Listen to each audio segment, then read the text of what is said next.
parents, it's back to school night and I'm Mr. Cheng, your student's new 3rd grade teacher. I am super excited to have your student in my class, but man, I really do miss having them live in my classroom. I showed my students this already, but as you can see in the back, nothing is set up. It's just really clean. It's nice and clean. I like that. But the chairs and the tables are still stacked. We're trying to keep this room as clean as possible. If we do get word that we can come back in, I'll be unstacking all the tables and getting the classroom ready to go. But for now, it's got to be this way because of COVID-19, and unfortunately, we have to switch over to distance learning for the time being, and so I'm going to do my best to make the learning as simple for your student and as accessible to your student as possible.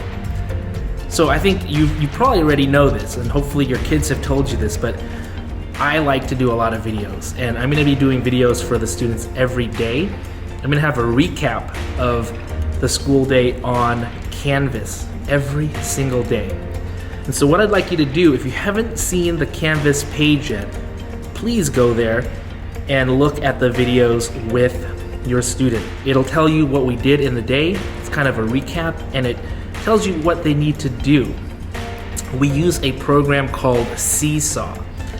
So have them go into Seesaw and show you the work that they did. Actually, if you connect with me on Seesaw, you can actually see their work, like their work, comment on their work. There's so much you can do in Seesaw, but I need your email address to copy into Seesaw so that you have access to that. If you haven't given me your email address yet to put into Seesaw, please email me. I'm going to put my email right here. Let me know your email, please, and I can connect you to Seesaw, and you'll see your child's work. You can really keep up with what they're doing. It's also a great communication tool with me. We use Parent Square, so if that's something you want to communicate with me through, I've had parents already do that. That's also a great communication tool. And of course, you can just contact me directly to the email that I just gave you. So whatever it is that you need, please let me know via email. I would love to get in touch with you and communicate anything that you need to know about your child and about this year's learning. So each day starts at 8:30. We're going to be on Zoom. And so I try to be online maybe 1 or 2 minutes beforehand. I give the students a couple of minutes to get on, but attendance is going to be so key for this year. We're really taking attendance. We're actually keeping track of the students' work and how they're working online, if they're doing what they're supposed to do. So it's not a time, we don't want the students to be lazy. So it's not a time for them to slack off because they're not here in class, but they really have to have the responsibility at home and know that you and I are partnering with each other to make sure that they are doing the work they can. That's why I really want to communicate to you either via email or Parent Square or Seesaw. All of those platforms have ways to communicate with me, and so you can see how your child is doing. But the Zoom meetings typically go from 8:30 to about 10:45. I try to give a little break at 10 o'clock so that the students can kind of rest their eyes and move around a little bit. It is a long time online. And so I set a timer and they can kind of take a break. During that time, we're going to have core instruction in math and language arts. This first week of school, we're just focusing on sort of getting used to the platform. I have found that a lot of the students don't really know how to use the online tools, so it doesn't seem very smooth. But once they get accustomed to it, I think it'll go a lot better. At 10:45, we split into ELD and ALD groups. So ELD groups are for the students who need extra help in English language proficiency.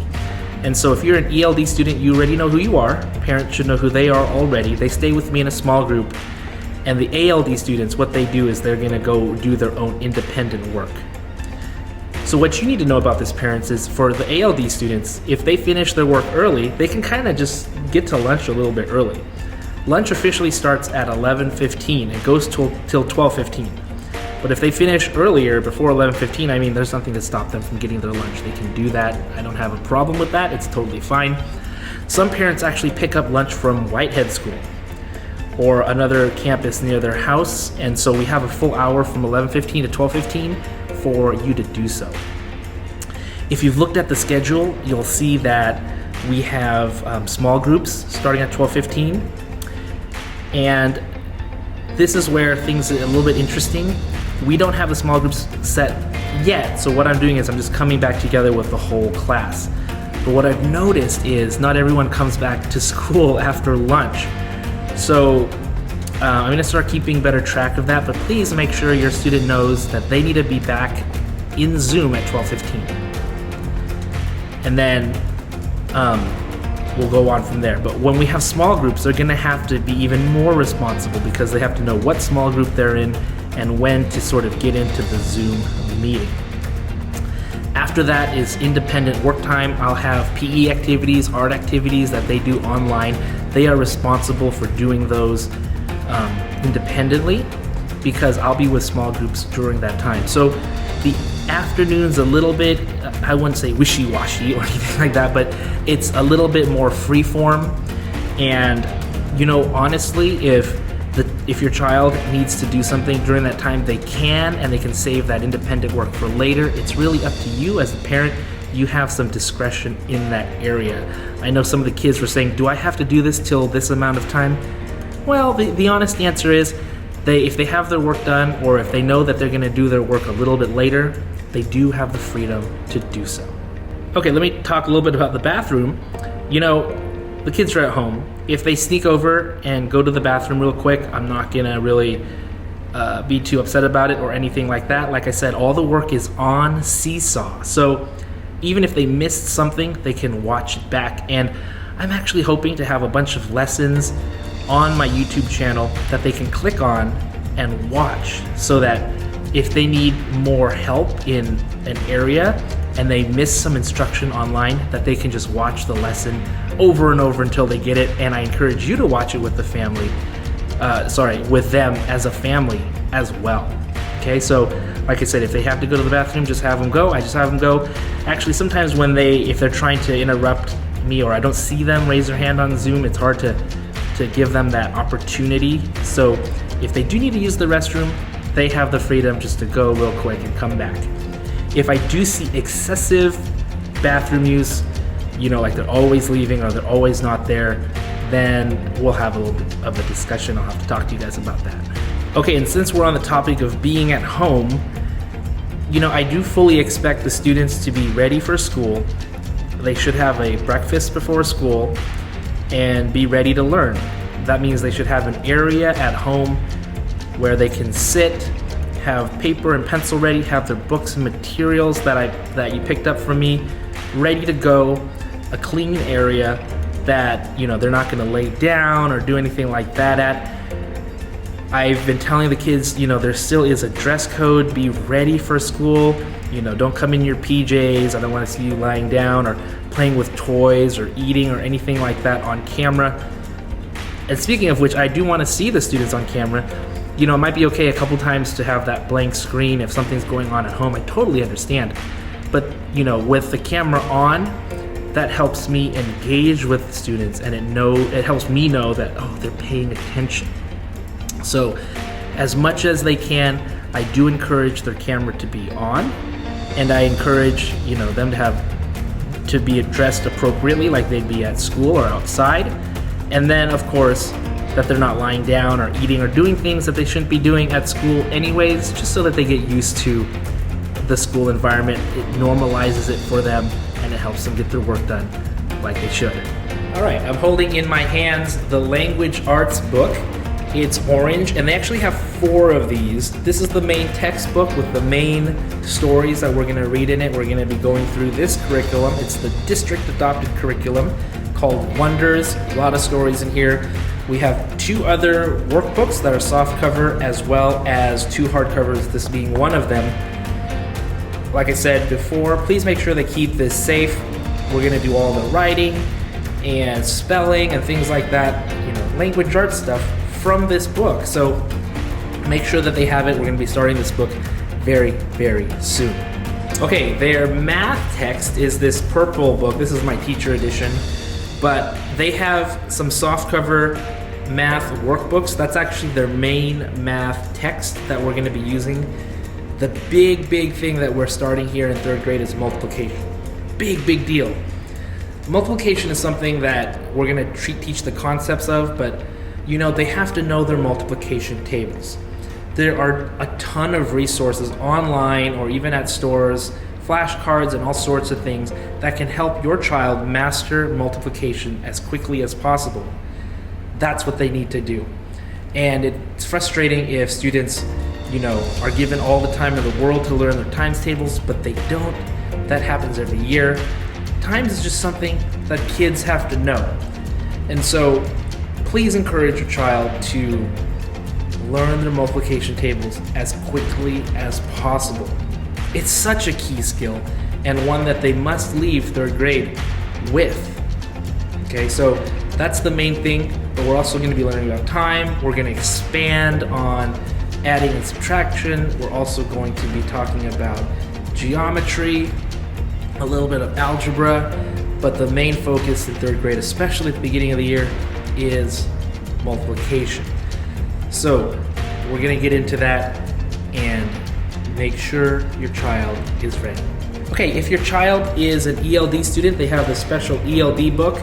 If they're an ALD student, they're not going to have this book. We've already started going through this book in ELD, so please take a look at this book if it's something that your child is a part of, and it's going to help them learn their language, and hopefully they can develop their language, their English proficiency, and then get reclassified out of ELD. That would be so awesome.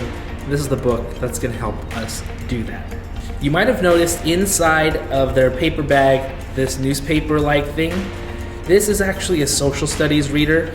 I've looked through it and it is a bit difficult, especially here early on in the 3rd grade for the students, but I think it's a really useful tool to learn social studies and a fun way. They have games and other activities they can do in the back.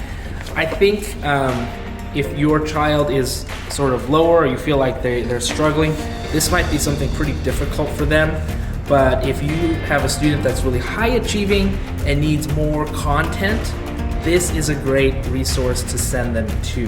There are a ton of resources online that I'm going to be providing so that students have things that they can do at home that they would be doing in school anyways. One of those things would be like iReady. iReady is a computer program that is attuned to their level that they can work on to get better, especially in parts of their math or language arts development that they are a little bit deficient in. So it's super helpful. I want the students to be in iReady. I'm going to also be looking for places where students can find books to read. I know we can't always go to the library. We don't have resources like that right now. The school library was a wonderful resource, but obviously we can't go in there right now. I still want the students to read.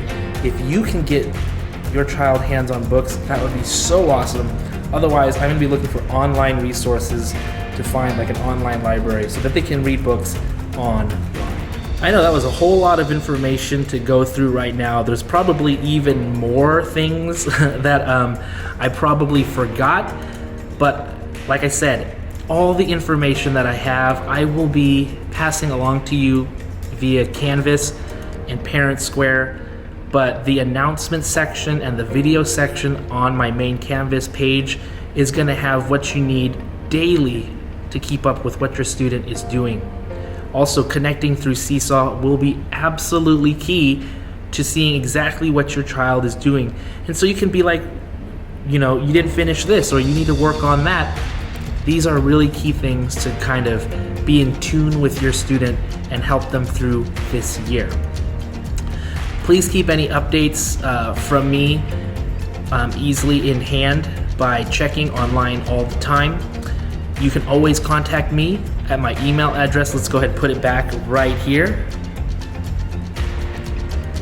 Okay, if you need to email me, please do. You can also contact me via Parent Square. Those things make it really easy to get in touch with me. Like I said, I'm trying to make this year as good as it possibly can. I'm going to be providing resources for your child.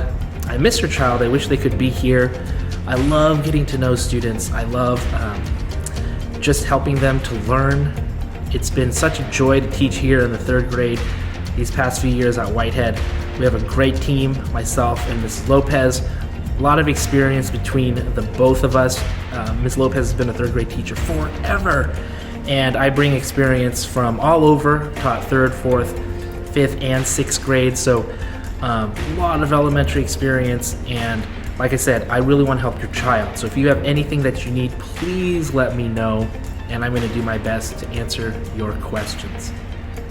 Well, thanks for making it to the end of this video. It was a long video, but there are a lot of things that you had to know there.